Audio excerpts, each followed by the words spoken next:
cientista portuguesa desvenda segredos do calar e uma bióloga portuguesa trabalha há quase 2 décadas com uma das espécies mais emblemáticas da África Austral. O tecelão sociável tem uma história de cooperação num ambiente de recursos limitados. Temos algo a aprender com ele. O tronco da árvore temporariamente revestido com plástico impede que as cobras atinjam a colônia. Não se trata de um mecanismo para diminuir a predação, mas sim de uma metodologia para identificar ninhos não atacados. Rita Covas, Alexandre Badu e Thomas Pagnon posicionam as câmaras que vão registrar que indivíduos visitam cada ninho. 2 biólogos e um sociólogo estão à sombra de uma acácia em plena savana africana. Podia ser o início de uma anedota, mas não é. Na verdade, o papel do sociólogo neste cenário seria absolutamente acessório, se não fosse o motivo que aqui traz os biólogos. A paisagem é rigorosamente plana e as acácias surgem espaçadas como as azinheiras do Baixo Alentejo. As semelhanças não se ficam por aqui. Ao longe, escutam-se vocalizações de peneireiros das torres, enquanto um rolheiro espreita de um dos galhos espinhosos da acácia. No entanto, ao contrário de Portugal, onde a designação montado agrega povoamentos de sobreiro ou azinho com densidades muito distintas, aqui, na África do Sul, as designações dos diferentes habitats são, para um observador destreinado, bastante complicadas. São frequentemente identificadas por um vocábulo em que a segunda parte é composta pelo sufixo velud, um resquício do holandês arcaico e que significa genericamente campo. Em linguagem corrente, poderíamos traduzir buzevel por mato, mas depois há o igvel das zonas altas, o louvel das zonas baixas, o tornveld composto por plantas espinhosas, o ardvel das zonas rochosas, só para citar alguns. Antes de retirar as crias de uma das câmaras que compõem um enorme ninho de tecelões, Rita Cova certificou-se, através de um espelho com lanterna incorporada, de que no interior não estava uma cobra. Aqui, nos arredores de Kimberley, estamos na orla do Kalahari e na transição para o Karoo. Quando me dizem que o habitat que temos pela frente se designa por Sandvelwood, eu acredito e não faço mais perguntas. Descubro,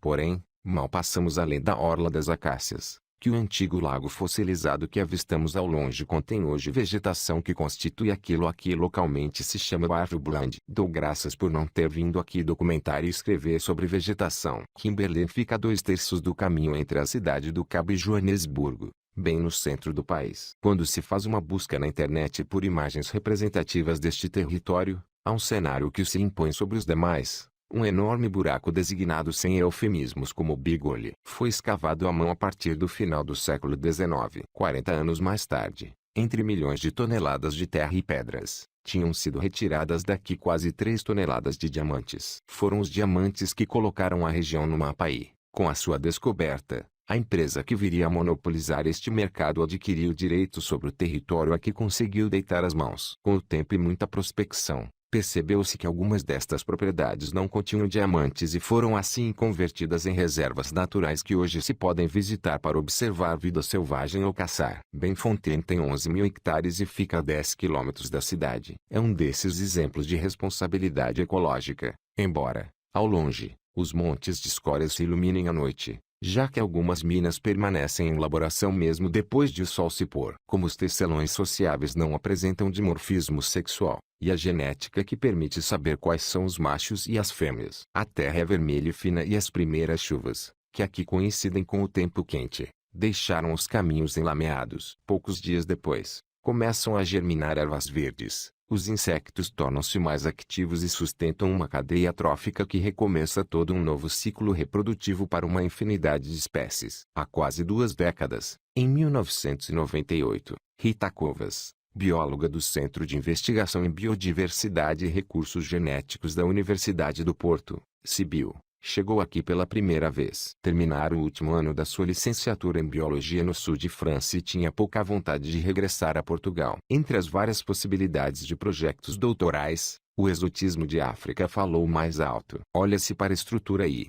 à primeira vista, ela parece disforme. Adivinha-se que pesará muitas centenas de quilogramas e uma análise mais cuidadosa revela uma engenharia complexa. À volta deste objeto de estudo, há dezenas de câmaras individuais, às quais se acede através de um túnel vertical. e um telhado comum rigorosamente tecido para isolar a colônia dos elementos. A completar o quadro, vê-se a porta de cada câmara etiqueta com um número que permite aos investigadores distinguirem cada ninho. Imagina uma metáfora de um condomínio com dezenas de moradores. As semelhanças não se ficam pelo aspecto. Também aqui se geram conflitos por causa da manutenção do telhado. Ao contrário das outras aves, estes tecelões não usam o ninho apenas na época reprodutora. Ele serve-lhes de abrigo todo o ano e é um elemento essencial da sua sobrevivência. A árvore que nos faz sombra e a que abusivamente chamamos acácia mudou na realidade de nome há alguns anos quando a genética se encarregou de separar as acácias australianas das demais, tendo este nome ficado reservado às primeiras. Em rigor,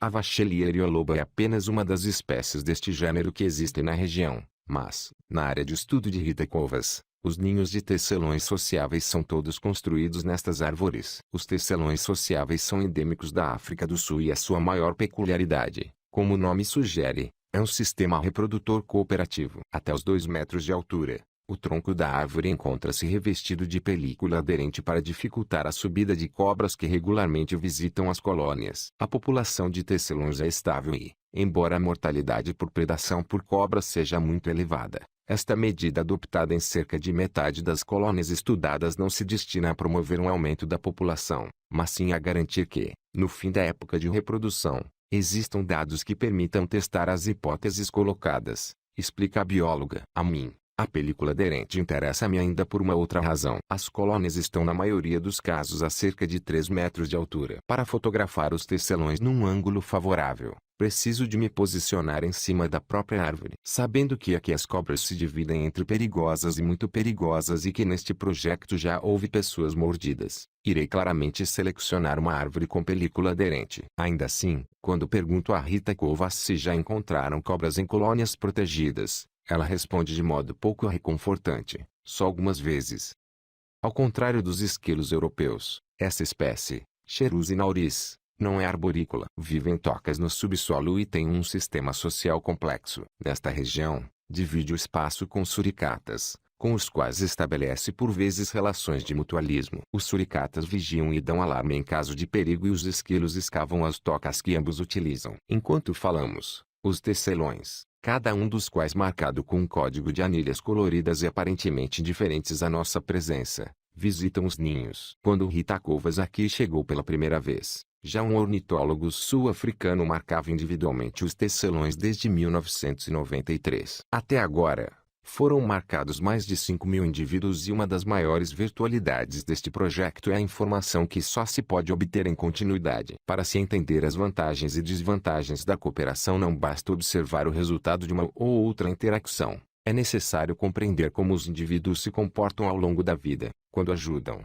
quem ajudam, quando são ajudados e por quem. Essa é uma das razões que motiva a bióloga portuguesa a continuar a investir aqui quase 20 anos depois de ter começado. Mas esta não é uma empreitada para uma única pessoa. Neste intervalo, passaram por aqui investigadores sul-africanos, franceses, suíços, britânicos, portugueses e peruanos e mais de 30 assistentes de campo. O projeto é agora coordenado por Rita Covas e Claire Doutrelant. Durante a época de reprodução dos tecelões, ambas visitam a área regularmente e por vezes trazem a família. Mas este ano o coordenador do trabalho de campo durante 8 meses sem folgas é Thomas Pagnon, um biólogo francês de 34 anos que tem corrido o mundo em diferentes projetos. Pergunto-lhe se planeia prosseguir uma carreira acadêmica e Thomas recusa a perspectiva de imediato. Gosta mesmo do trabalho de campo. E isso, aqui, não falta. A alvorada é todos os dias às 5 horas da manhã e a equipa de investigação inicia a ronda pelas colônias onde são contadas as novas posturas,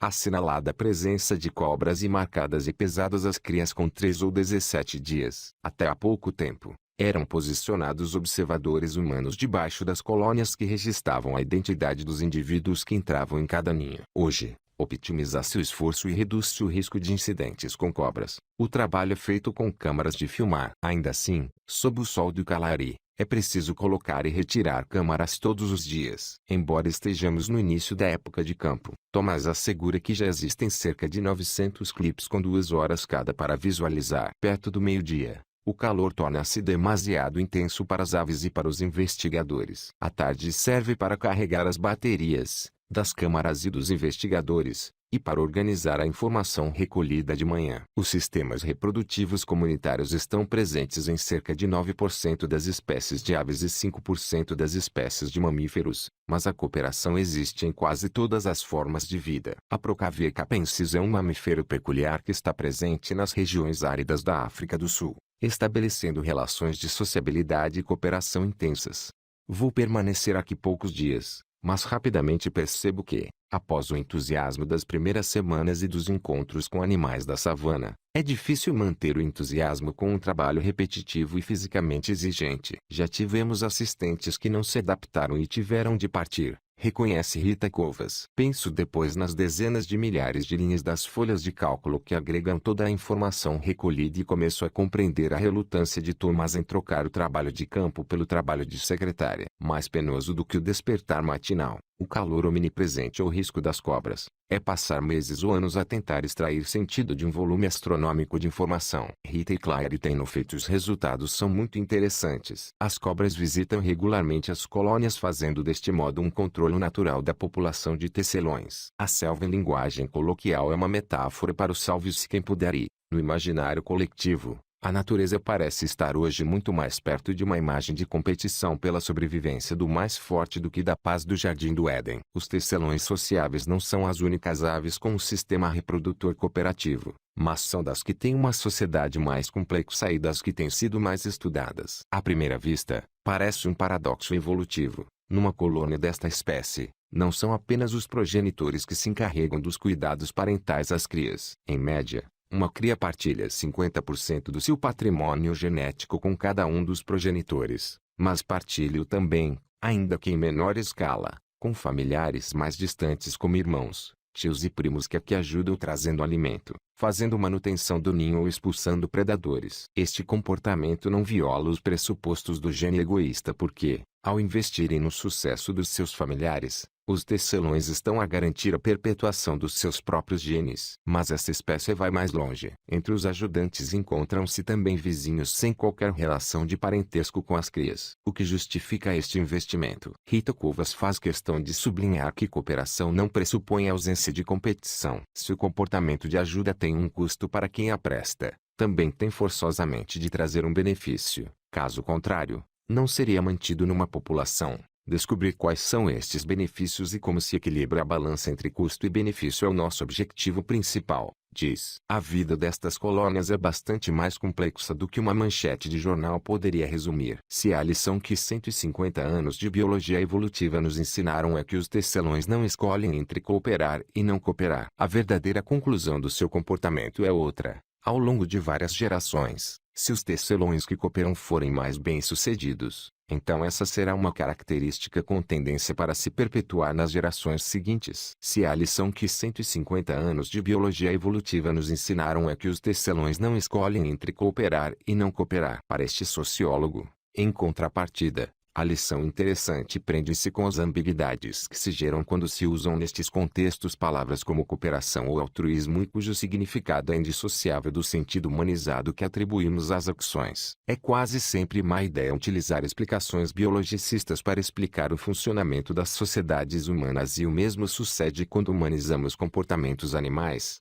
Mas é inevitável estabelecer paralelos entre a organização dos tecelões e alguns modelos de sociedades humanas. Para Rita Covas, é muito claro que os tecelões não se ajudam uns aos outros por serem bonzinhos, mas porque daí resultam vantagens evolutivas. Ao entardecer, um tecelão adulto regressa à colônia transportando alimento para as crias. A genética apurará se se trata de um dos progenitores, de um irmão, de uma tia, um primo afastado ou um simples vizinho. O projeto de monitorização das colônias de tecelões já acumula décadas de recolha de dados. É uma das mais intensas investigações do Calari.